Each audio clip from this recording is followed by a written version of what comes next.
Hey guys, I'm really excited about this one. Going to be interviewing my dad, of all people. Um, Geez Louise, just so many things come to mind with thinking about dad, and the business he built was actually where Zebbie Works comes from. So he started Perky Works 27 years ago. If you can freaking believe it, 27 years. And I think about the legacy and the blessing. You can see the van right there. The legacy that's created for me, and kind of shaped the man that I am today. And we're going to chop it up. We're going to talk about him and his life, and being a dad and how that's impacted him as a man, but also the lessons learned as an entrepreneur. Because as we know, like this stuff ain't easy out here. And what a blessing it is to be able to share legacy with the person that brought you onto this earth, right? And shout out to Mama too. But it's a Father's Day episode. Let's go find Dad. We're walking up to the house. Get this bad boy started. I'll see you during the interview. Peace. What's up, everybody? Thanks for hopping back to the channel. Today we have a special interview for you guys. The one and only Douglas Perky. Dad, Hi. you want to introduce yourself quick? Sure. I am a self-employed painter and a pastor and a father of 3, grandfather of 6, going on 7. Been married 34 years, almost 34 years. Just really happy to have the life that God has given me, and very grateful. Yeah. Well, of course, you guys know me. I'm Zeb Perky, founder of Zebbie Works. We do retention marketing, email and SMS for D2C darlings. So let's talk a little bit about kind of what led us to entrepreneurship. Where did it all begin for Douglas Perky? I think having a level of creativity and confidence, I don't know, self-confidence maybe, and wanting to be my own boss is really kind of the nut of it. Believing that I could be self-employed, and then also maybe equally, maybe more so, just out of necessity, I couldn't find a job in my field for which I was trained, which was cooking. And so your mother had lost her job. I picked up a paintbrush, and your relatives just kind of had mercy on me and started hiring me. And I was a quick learner, and I just started teaching myself and asking questions at the paint stores. And before I knew it, I had made more money in my first year of self-employment as a painter than I had ever made in a year before. Yeah, that's wonderful. So would you say like your back was up against the wall, like it was out of necessity? Out of necessity. Yeah. You know, that's interesting because same. And I had flirted, like before you got there, like out of necessity starting Perky Works, did you want to do your own thing, or, you know? I don't think I had thought about doing my own thing until necessity gave birth to Perky Works. Oh yeah? Because Pops, your dad, was an entrepreneur. Your brothers worked with him. Like watching Pops kind of do his own thing, that didn't inspire you to? You know, I had only ever thought maybe Daddy would hire me as a salesman, but my life took a different path than my brothers did. And so, no, I really hadn't thought about it until I needed to earn some money. And like I said, I just started to paint out of necessity. Yeah, that's interesting. Like I said, like I started Zebbie Works because my back was against the wall. It was out of necessity, 4 babies, a wife, home, bills, etc. But leading up to that, I had always wanted to do my own thing. I was just chomping at the bit, doing little startups here and there that failed quite dramatically and drastically, and just like couldn't really get anything up off the ground. But it was that point of like having to really dig in and stick with it. You remember those calls, calling you from Oshkosh and being like, this is crazy, and just trusting in the Lord. Like, it really was that I had no other choice, so I went all in. And that's not to say the stuff beforehand prepared me to get there and do well with it. I'm sure same for you. Yeah. But yeah, it really was like time to buckle up and get it done. Yeah, necessity. You had responsibilities. You had to make it work. Yeah. Well, let's go from kind of how we got there to. So you started off PerkyWorks. Yeah. What did the early day, and mind you, so you're a dad of 3 at the time. Yeah. Living in Stockbridge. Right. What did that look like with PerkyWorks? You mentioned that it was kind of word of mouth, family feeding you. Talk about it. Well, when other people started to hire me, it was the pressure of becoming a better painter that I realized, because now I was competing with other painters. And so that's when I started asking a lot of questions at the paint stores, and some guys would, help me out, others would not. I understood that. So I just kept trying my best and figuring things out, methods and approaches and products, and so before I knew it, I was competitive, and I landed a couple of commercial customers who started giving me repeat business. And in the meantime, let me see, it was 1997, 98. The economy was such that I kept getting hired by residential customers too. And so on both the residential and commercial sides, my business began to grow. So I started to buy sprayers and got into spraying. I rented a shop to begin to spray some new construction door and trim packages and that kind of thing.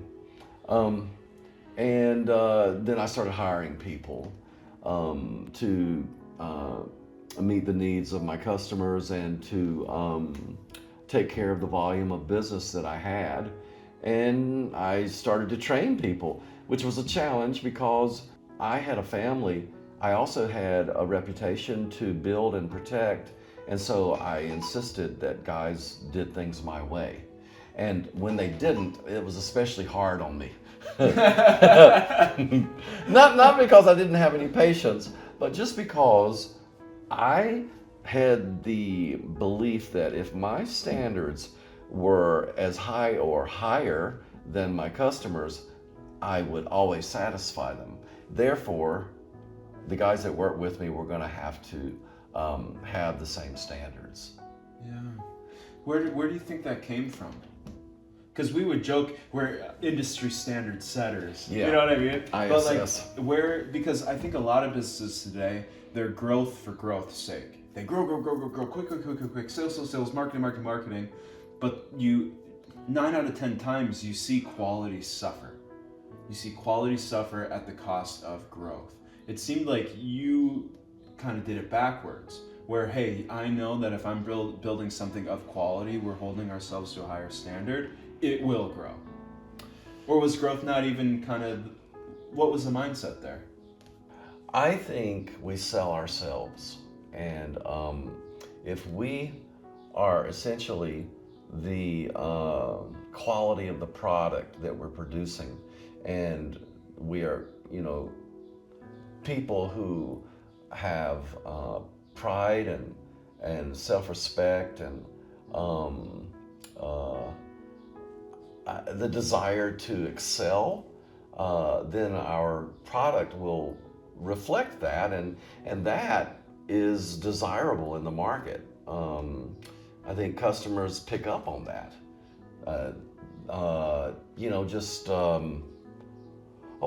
Just the way I took care not to make a mess. I took care to communicate, like just to call the customer to let them know the progress that we have made, or to suggest something. I tell you something that really impressed customers for me was when I told them what they didn't need. Honesty, eh? Yeah, because ultimately my faith wasn't in myself, it was in the Lord who I knew would provide for my family. And so I didn't have the fear or bill people for things they really didn't need. Yeah, less honesty and more integrity. Yeah, and there was a lot of peace in that. I never had to, like my father used to say, if you never lie, you'll never have to remember anything. And so I never had to remember some script in the back of my head that justified some work that I had done because I was afraid unless I got them to pay me for this work. It wasn't that. It was to render the job that they needed and to do it the best I could. Now, at a certain point, I had 6 guys, and I was having a hard time enduring the level of supervision that the jobs were requiring. I wish it had worked out that I had a trainer who could train and I could supervise him and he could supervise them. It just didn't work out that way. And so I minimized my business some and therefore, of course, my income. But I had a level of satisfaction in terms of our work product was satisfactory for the customer and myself without the stress and strain of supervising more guys and bigger jobs. And so that's the route I took. Now, do I wish I had done it differently? Maybe. Maybe I wish I'd built Perky Works into a bigger company than I did, but I just didn't. But I do have a really good reputation, and after 27 years, that reputation stands. Yeah, I mean, my goodness. The proof is in the pudding, either which way. Because I see so many times, I even think of times in my life where I was onto something, I was pushing and pushing for pushing's sake. I wanted it to be bigger, I wanted more, knowing dang well that it was coming at a cost of what I could really deal with. Yeah. And I kept running into myself time and time again. And I think most people will just fail. They'll just push. They won't take a step back. They won't be honest with themselves. Really, it's like running into our limitations and really what we're capable of, but also happy with or okay with, just to get ahead or just to get further or make more money. It's kind of sad. It's kind of sad because look what you've been able to do kind of in that mode, and you've been doing it for 27 freaking years now. Yeah, contentment is a real helpful attribute to have in business, so that you're driven by doing well with what you're doing, and maintaining quality in what you're doing. And if you see an opportunity to branch out into another aspect of painting, for example, then fine. And that's why that's why I got the shop and started spraying packages, trim packages. But that's at the time when the economy hit the recession in late 2007.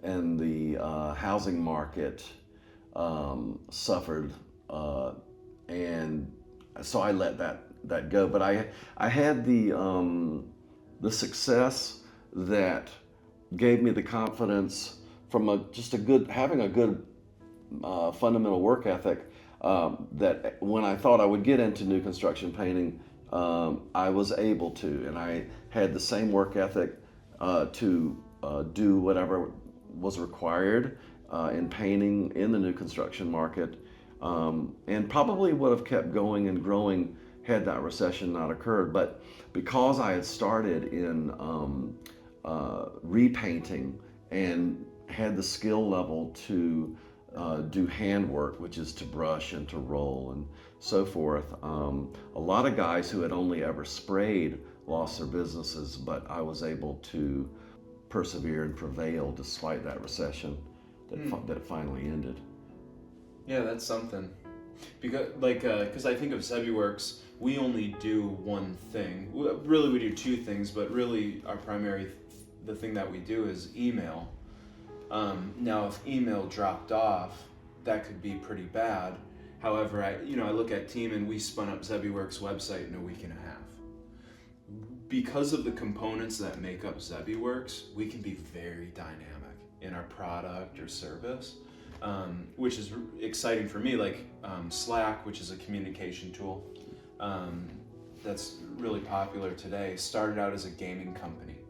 And I think that goes to say about how important the people are, the team, the regard that you have for yourselves, and the standard you hold for yourselves. Because in times of pivot or doubling down on certain services, you have the stuff, the grit, the people there with you to get it done. And that's cool to see in a business that's been going on for 27 years, that you had that quality. You just, that quality is basically maturity, where you just roll with the punches. You do what is required, and you do it the best you can, no matter the economy or no matter how the business is affected. You make the adjustments, you make them as best you can. If you have to lose something to keep going, then you do. And then on the other end of keeping on going, you win. Yeah. And so,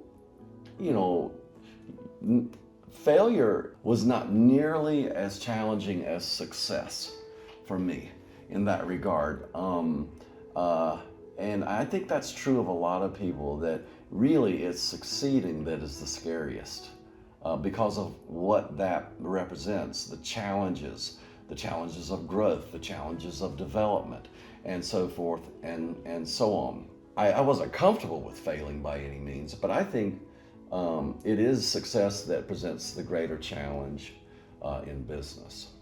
Yeah. So where is PerkyWorks now? You starting to ramp down, old man? Yeah, I am. I think I'll work 2 more years, and then that'll be it for me. I've got only one guy with me. He's a really good guy, Gabe, and we do good work. And I would like to sell PerkyWorks, but I don't know the way things are going in the job market and in the trades, if there will be a buyer for the intangible value of a small paint company like mine. Yeah. But we'll see. We'll see. Because it's a big deal to ramp down, but exciting nonetheless. A race well ran, would you say? Yeah.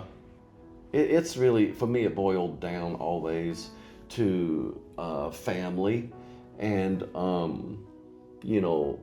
having a life that prioritized my wife and children in the meeting of their needs, for sure, but also in having a personal culture that didn't prioritize success or money over being a father and a husband. And like for me, that would include like having time to be home. Not that we took a lot of vacations, but being able to do that, go to church, have a spiritual foundation that is maintained, which takes time. And so was the basis for how I approached making money. I think that was in I think that speaks to what you were just saying. One of the hardest things you can do of like owning and operating a business. Mom was working, but most of the time not working, off and on through, a lot on your shoulders. Like, how do you think entrepreneurship has impacted you in your life?